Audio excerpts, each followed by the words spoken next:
Hey, what's up, buns?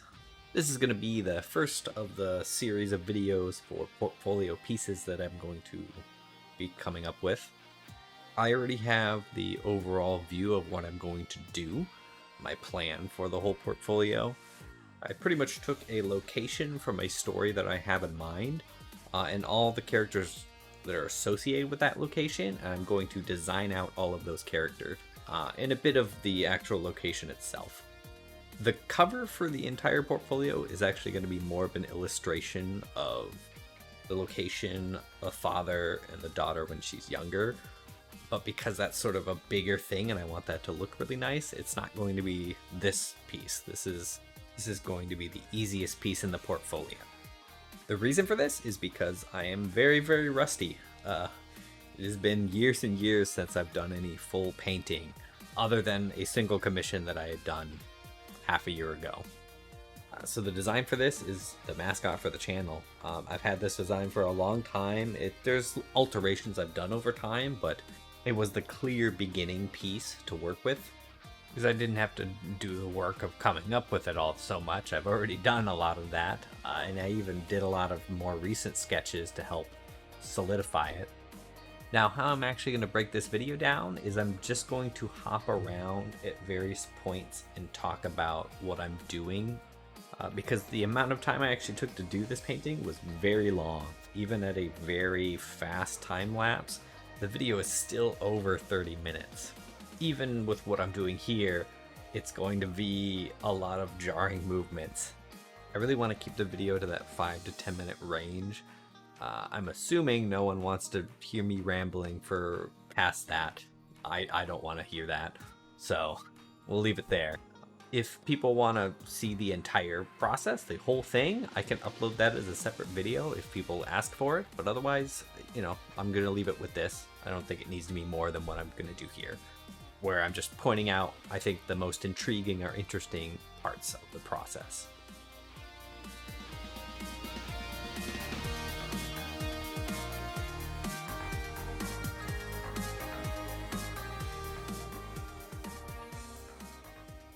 The first thing I want to talk about is just the initial sketch, mostly because this is always my favorite part of the process. Usually it involves coming up with a lot of different ideas, but since I already mostly had this design down, not actually a whole lot else to say here. It's just a lot of fun, and you've been watching this sketch in the background for the intro anyways, so we'll move on to the next segment.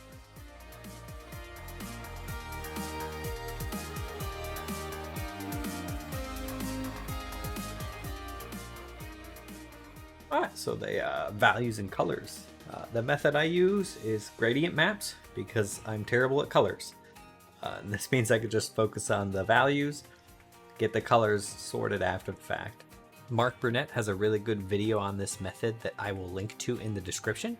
But the gist is that you create flat selection layers for all the different types of materials or colors. You then spend a lot of time on doing just a really nice grayscale black and white painting of the object, and then you can use those selections after the fact to create gradient maps where you're able to select colors to be applied at any point on the value scale from white to black. And you can just change those after the fact to really just play with it and see what looks good. Nothing else to say here really, I just wanted to share my method. Don't worry, there are more design things here for sure. I'm certainly not going to go over this in future videos.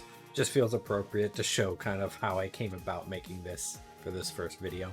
Just before the end of the segment, this is a really good example of the gradient map. Being able to choose warm colors for the light and cool colors for the dark, that sort of purple tone that I end up actually applying to all of the picture really works out well that I can just alter it very easily after the fact.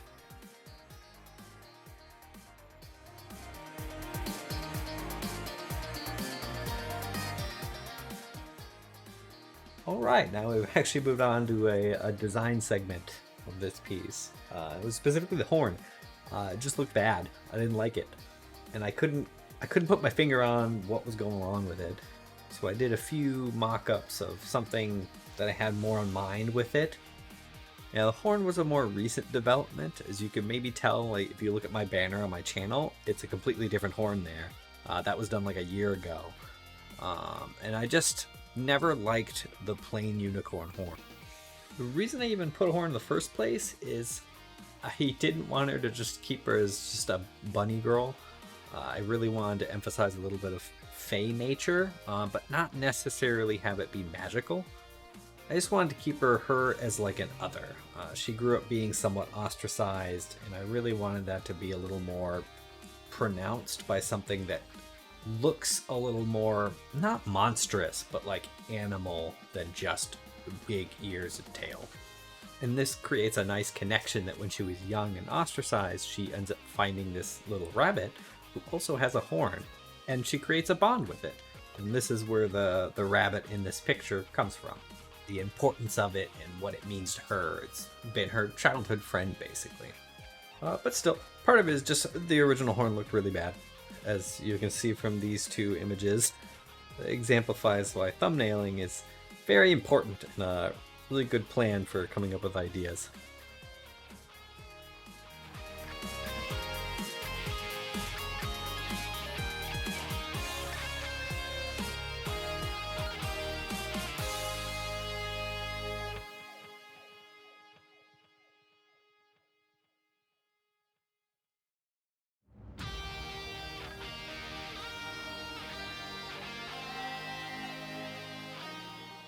Now we're on to the final segment, which is the front back sketches, callouts, more of the actual design stuff. This is stuff I really like.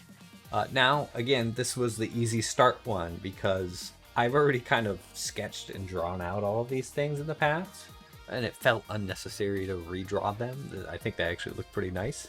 The horn was a more recent addition that needed more iteration.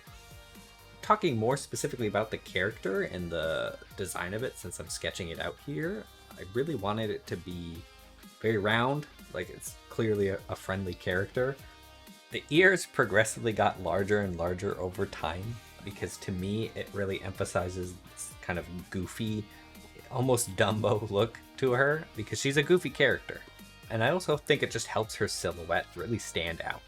The poofy jester pants also help reinforce this pear-shaped silhouette along with the goofy comedic character. I may end up doing a few other designs of other outfits she has, specifically her like plain bartender dirndl, as well as maybe like she'll probably have like a nightgown and like a skirt outfit. But I wanted to make her like more classic traveling outfit with the leather and the boots and the corset. I'm actually thinking of putting this page in my portfolio, even if it's just a sketch. I'll silhouette things out like that gray portion there. I just think it's a nice page for showing the expressions for the character. The carved or burned like swirls and swoops in the leather is meant to indicate her affiliation with water. Beer in particular, but just water in general. At the end here, I wanted to make sure I cleaned up the composition of this whole thing, so I kept the main illustration, the splash illustration, is very large. Then I had the back and fronts as sort of the medium size, and I'm shrinking the callouts so they kind of creates a nice flow to the whole thing. I also wanted to make sure I displayed this little like feature of the corset where you can kind of use these straps to hold the mugs along the side of it. So that's pretty much it for this. I'm probably going to keep this format going for now. We'll again see how it goes in the future, but not just this character though. We're moving on to other characters. The name of this channel is actually the name of the location that I'm building this portfolio around with all the characters surrounding it. It's the Bunnygirl Tavern. Again, this is just the character I did the most design work with, so that's why I'm starting here. I really appreciate everyone who's watched the video, especially if they watched all the way through. Like and subscribe would be great if you want to see how this continues. Either way, have a good rest of your day. Buns out. I need to figure out a good inflection for that.